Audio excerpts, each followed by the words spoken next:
monde, c'est Aude et bienvenue dans cette nouvelle vidéo. Alors, je commence déjà par m'excuser pour ma voix. Je suis malade, j'ai repoussé la vidéo plusieurs jours, mais il faut bien que je la tourne à un moment donné. Elle devait sortir pour l'API, pour le NSD, le National Scrapbooking Day. Malheureusement, je n'ai pas pu la faire. Là, j'essaye tant bien que mal de la faire, donc je parlerai très peu. Je vous mettrai les schémas à l'écran quand ils seront un peu plus complexes et vous n'aurez plus qu'à mettre sur pause pour les réaliser tranquillement. Les schémas simples, je vous le dirai, ou je noterai les mesures si je n'arrive pas à parler. Et en plus, je m'excuse par avance, il y a des travaux dans le voisinage, ce n'est pas chez moi, quelqu'un est en train de poncer quelque chose, du bois certainement, et donc ça fait un bruit sourd en arrière-plan et je m'en excuse. Aujourd'hui, nous allons donc réaliser le mini-album que je vous ai présenté dernièrement. C'est celui qui rentre, qui va dans la boîte appareil photo. Donc c'était celui-ci, c'est un album façon folio. Aujourd'hui, je ne vais pas mettre des élastiques, mais vous pouvez le faire. Mais pour cela, il vous faudra la grande Crop-A-Dile. Pour celles qui le souhaitent, il y a les fichiers de découpe SVG et silhouette en boutique. Ça permet de gagner du temps, de ne pas se prendre la tête avec les mesures. Et notamment si on n'a pas les perforatrices, si on n'a pas les dies pour faire les fenêtres ajourées par exemple. Ici pour le cadre, voilà. Ça permet de gagner du temps et de faire ça rapidement. Mais vous pouvez très bien le réaliser ici en suivant les mesures et en faisant vos propres fenêtres pour les pochettes et les cadres. Alors, on va commencer par les différents éléments.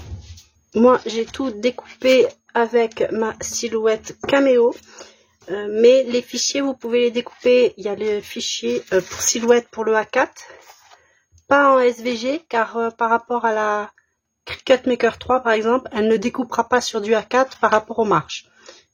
C'est trop grand, donc elle vous le met d'office sur un 30-30, donc je vous ai mis directement le fichier 30 par 30. Alors là, je vais vous mettre le fichier en incrustation sur l'écran. Ce sera plus simple. Alors pour la base, nous avons en deux parties. Partie 1 et partie 2 par exemple, ça n'a pas d'importance le sens où vous allez la mettre après. Donc un cardstock de 23,5 comme ceci. Par 24,5 en hauteur. Je vais le mettre dans le même sens que le schéma. Ensuite, vous allez faire les plis que l'on vous demande, couper l'excédent et ensuite faire 6 plis ici à 1,5 cm à chaque fois, 6 plis à 1,5 cm. Ici, c'est un pli à 1 cm. On biseaute les pattes de collage. Donc ici, quand vous faites le pli à 1 cm, après vous coupez l'excédent. Quand ici, vous faites votre pli à 6,5 à 6,5 ici, 6,5 ici, vous coupez l'excédent. Et ensuite, on vient faire les 6 plis espacés de 0,5. Donc, je vous mets en incrustation le schéma. Les prochains, je vous mettrai directement en incrustation parce que j'arrive vraiment pas trop à parler.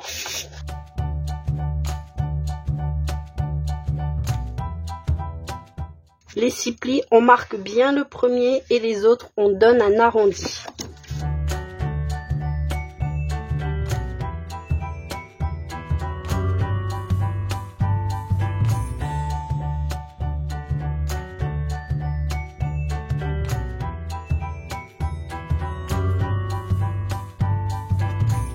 Je tiens à préciser, parce que sinon on va me le dire, là c'est un tuto gratuit, vous le faites chez vous, les fichiers de découpe, eux, ne sont pas gratuits, ils sont en boutique. Ici pour la première partie.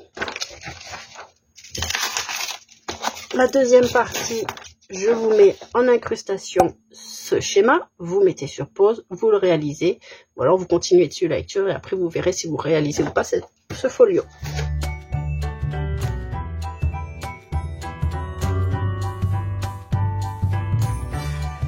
Maintenant, on va venir assembler les deux ensemble. Ici, les 5 cm, c'est la tranche.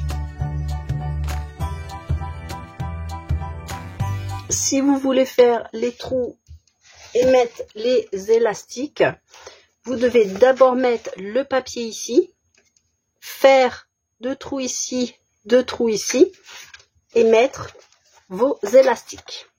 Donc vous mettez l'élastique, l'œillet et vous serrez. Il vous faut la grande crocodile, la petite ne passe pas, c'est trop large.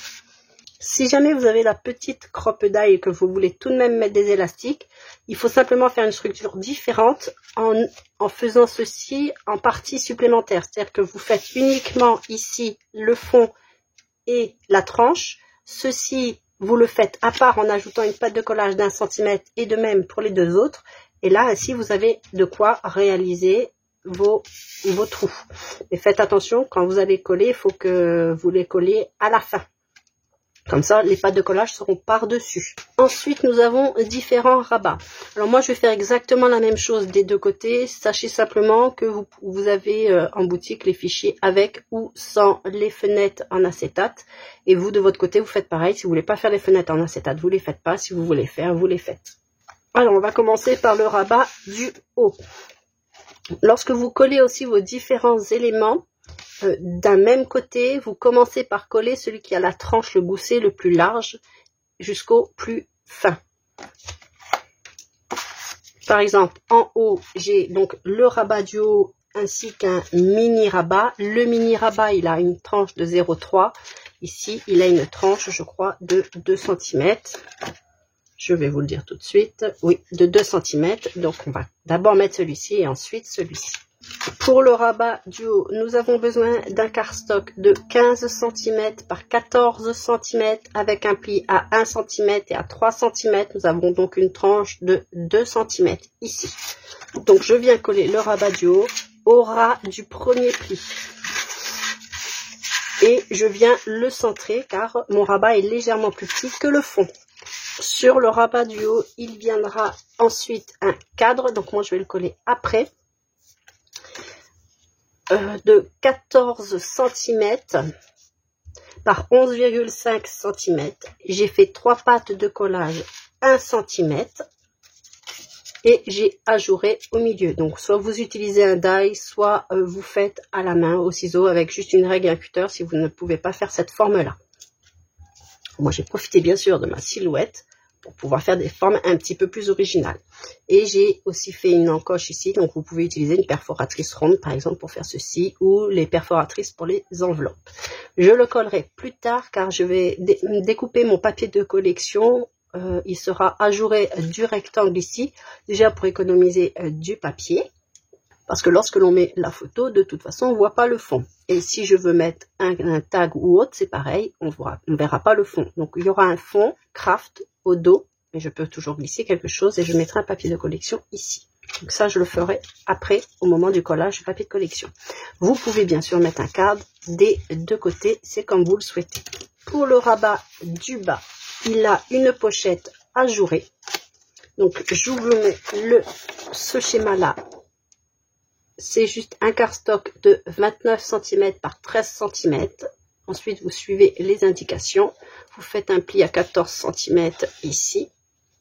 Ici, vous pouvez découper à 8 cm jusqu'au 14. Ensuite, vous allez venir biseauter, si vous le souhaitez, votre pochette.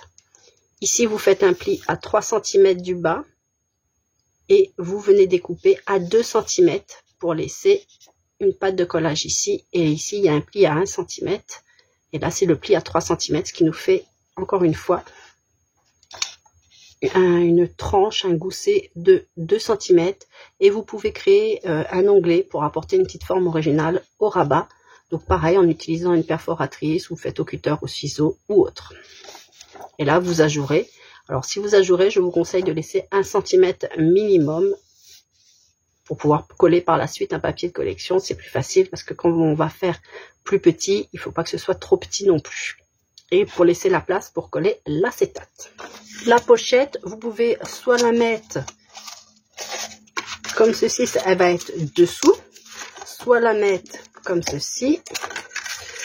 Il suffit juste de plier dans l'autre sens.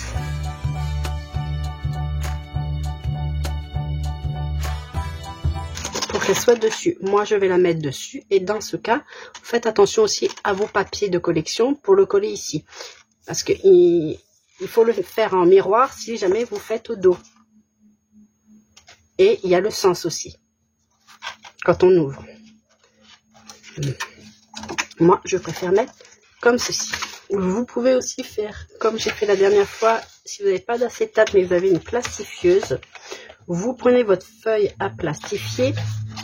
Et avant de la plastifier, vous pouvez mettre des sequins ou autres, comme ici, des petites paillettes. Et ainsi, vous avez aussi apporté une petite touche d'originalité à votre acétate.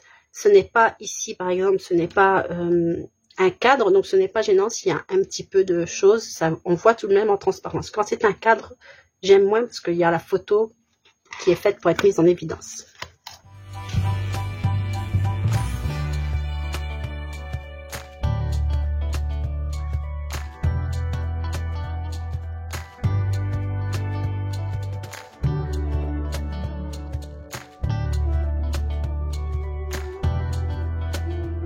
Mon papier de collection, je peux le coller après, c'est pas gênant.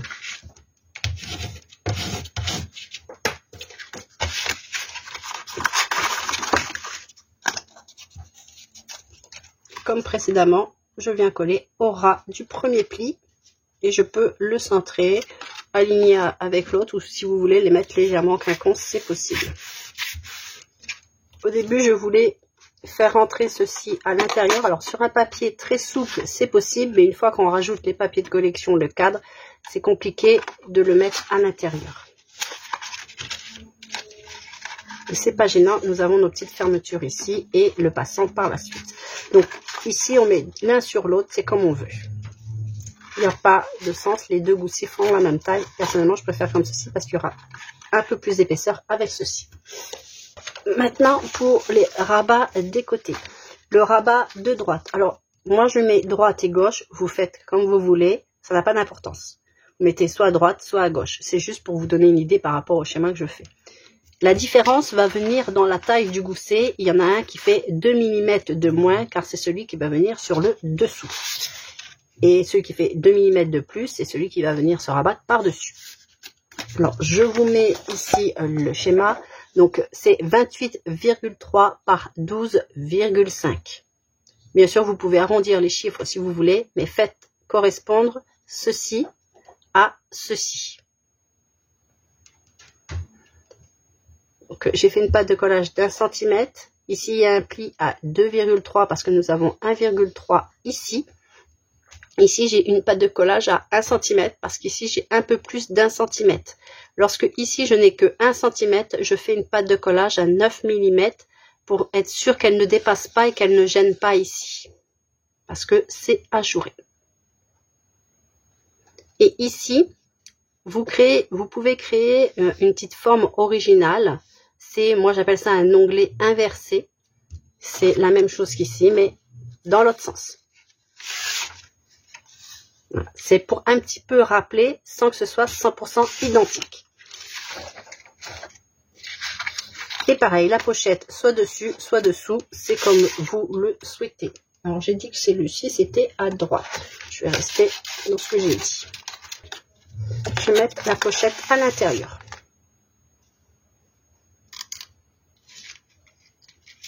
J'ai pris un double face d'environ 0,5-0,7 mm pour être sûr qu'il ne dépasse pas et que après ça ne colle pas sur le devant.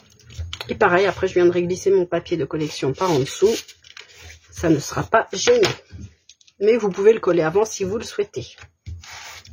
Personnellement, je préfère faire comme ceci. Ainsi, je ne verrai pas la pâte de collage ici. Et je fais attention que ce n'est pas collé. En plus, que voilà, ma règle elle vient bien au bout. Ici, ça n'a pas collé sur le fond. Donc, je viens coller ma pâte de collage d'1 cm sur le bord du pli à droite. Et ici, ça fait exactement la même hauteur. Donc, je fais attention que ça ne gêne pas les plis.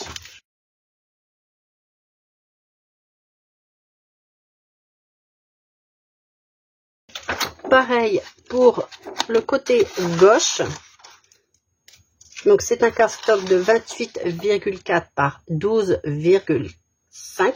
Et cette fois, nous avons ici un gousset de 1,5 cm. Ce qui fait que ce sera le dernier rabat il viendra, enfin c'est pas le dernier rabat, mais il viendra au-dessus de celui-ci. Les derniers rabats sont les goussets de 2 cm, le haut et le bas. Donc ici, c'est exactement la même chose. Vous choisissez où vous voulez mettre votre pochette, à l'intérieur, à l'extérieur. Alors cette fois-ci, je vais mettre sur l'extérieur, comme ceci. Voilà. Histoire de ne pas avoir les deux pareils, mais vous pouvez mettre les deux de la même manière. Alors, la différence, parce que là, je ne vais pas faire la partie 2 avec vous. Si vous avez pris les fichiers de découpe, la différence entre les deux, c'est ici. Il n'y a pas les pochettes ajourées. Donc, comme je vous ai montré dans la vidéo présentation de l'autre album, et un côté, il y a sans et un côté, il y a avec. Ainsi, vous avez vraiment le choix d'utiliser, de faire avec, de faire sans. Comme ici, il y aura une pochette, il y a la pochette ou un cadre. Vous mettez la pochette d'un côté, le cadre de l'autre, vous mettez les cadres ou pochettes des deux côtés. C'est en fait, c'est vraiment pour vous donner des variantes et sans avoir à retravailler les fichiers. De même, vous, si vous suivez le tuto, vous n'êtes pas obligé de faire toutes ces fenêtres. Vous gardez juste les mesures des bases, mais vous n'ajourez pas.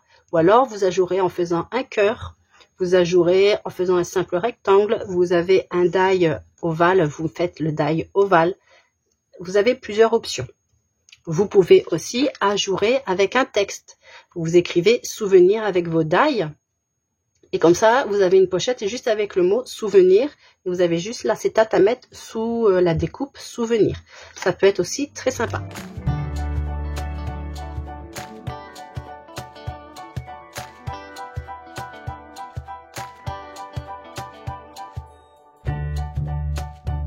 Nous avons besoin de 2 rabats accordéons de 27,5 cm par 10 cm de haut.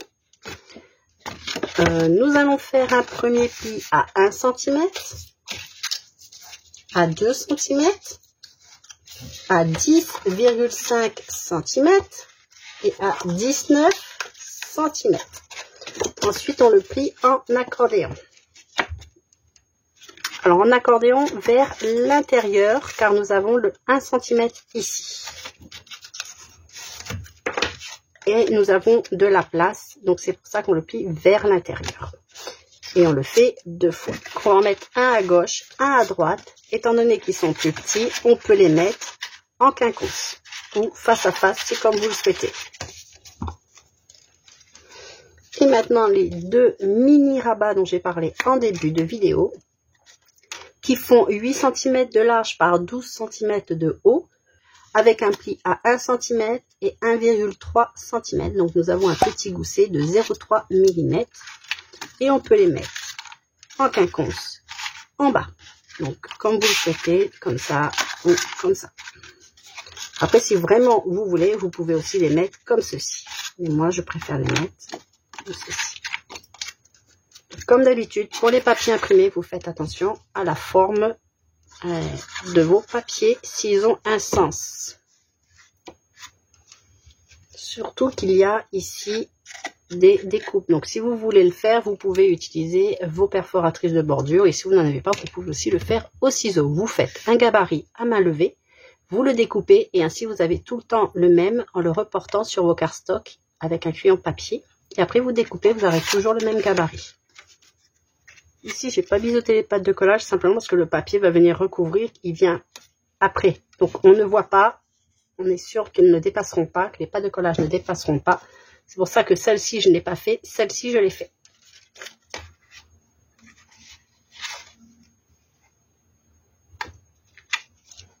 Et voilà, là, je vous ai donné absolument toutes les mesures. Vous faites la même chose pour l'autre côté. Vous mettez le papier de collection. Hop, moi j'aime bien les, vous voyez, comme c'est des accordéons, les intervertir comme ceci. Alors, l'un ou l'autre, ça n'a pas d'importance, ils ont exactement la même taille. Ensuite, on met le gousset le plus petit. Alors, je ne sais plus lequel c'était. Ici, comme ceci. Et on met nos derniers rabats et c'est fini. Si vous aviez mis une élastique, c'était là, vous pouvez le faire, fermer avec l'élastique. Moi, comme je vous ai dit, je vais utiliser un passant uniquement comme l'autre. Le passant comme ceci n'est pas dans les fichiers de découpe parce que ici c'est arrondi et cela va dépendre si vous mettez beaucoup de choses dedans. Il peut être un petit peu plus épais, donc ici ça ne correspondra pas. Ce qu'il faut faire, c'est le faire à la fin en mettant les papiers, donc je le ferai avec vous. Par contre, cette découpe là, je vous l'ai mise dans le fichier de découpe, donc si vous avez une perforatrice, vous pouvez le faire avec une perforatrice. Je vais placer mes papiers de couverture parce que je les avais déjà découpés. En fait, ce que j'ai fait, c'est que le papier, pardon, ça va briller, j'ai découpé la forme du papier destiné au papier imprimé, donc avec quelques millimètres de moins de chaque côté. J'ai découpé dans un papier brillant pour le positionner comme ceci. Et ensuite, j'ai fait un décalage sur ce papier-là pour faire mes papiers de découpe. Donc j'ai encore utilisé la collection en Provence, comme c'est la dernière collection qui est en boutique. Alors à la base, une petite astuce pour celles qui ont Silhouette ou même celles que vous n'avez pas les machines Silhouette, le logiciel Silhouette, il est gratuit. La base est gratuite et je pense que c'est faisable aussi avec la base. Vous prenez, vous faites un glisser-déposer où vous ouvrez votre papier digital dans Silhouette. Parce que normalement, ce papier-là est plus petit. Là, il fait toute la longueur. Un papier 21-29-7, c'est petit que ça. Là, il y a plus que 29, il y a plus que 30. Vous voyez, ça dépasse les 30. Donc ça, c'est pas un papier A4.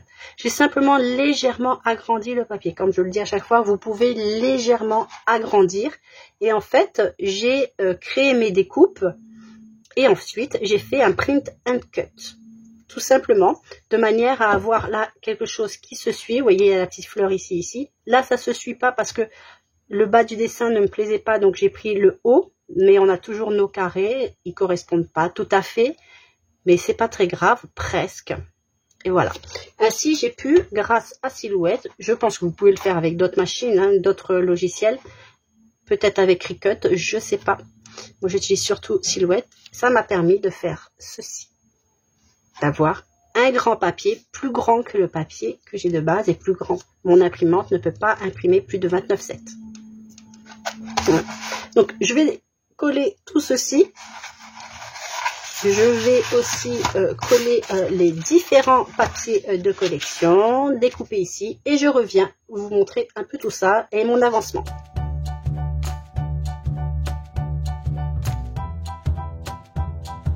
Je ne l'ai pas dit, mais si vous voulez, vous pouvez mettre aussi un ruban sous le papier ici, pour avoir une fermeture.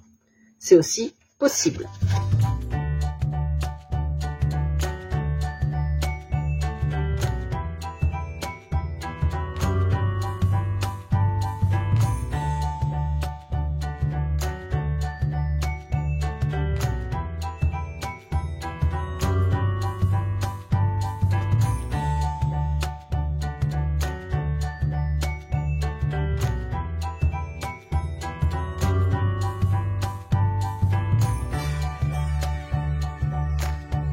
J'ai découpé quelques éléments papier imprimés. Alors, j'ai essayé de vous faire une vidéo. C'est la technique que j'avais utilisée déjà pour l'intersection ou découper. C'est dans Silhouette. De manière à n'avoir que les papiers imprimés que je souhaite. Ça me permet de choisir l'emplacement exact des différents éléments, d'agrandir, de réduire le papier, comme j'ai fait pour ma couverture. Et je ne gaspille pas d'encre parce que je n'imprime que ce dont j'ai besoin. Donc ça, vous pouvez le faire dans Silhouette. Je vais utiliser cette encre-là. Donc c'est la Versafine Vintage Sepia. Alors là, je l'ai défait délicatement parce qu'il y a beaucoup de petites pièces qui se ressemblent. Ainsi, je sais plus ou moins ce que je vais faire.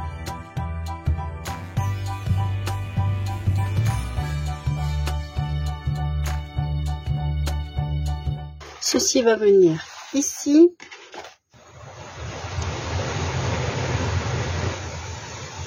Je suis désolée, ce matin c'était les travaux et cet après-midi c'est la pluie en plus de ma voix. Donc comme ça, on a tout. Alors moi j'ai décidé de mettre un papier comme ceci qui est ajouré, c'est ce que je vous ai expliqué, parce qu'un cadre va venir ici. Bien sûr, vous n'êtes pas obligé de l'ajourer, vous pouvez mettre un papier en entier.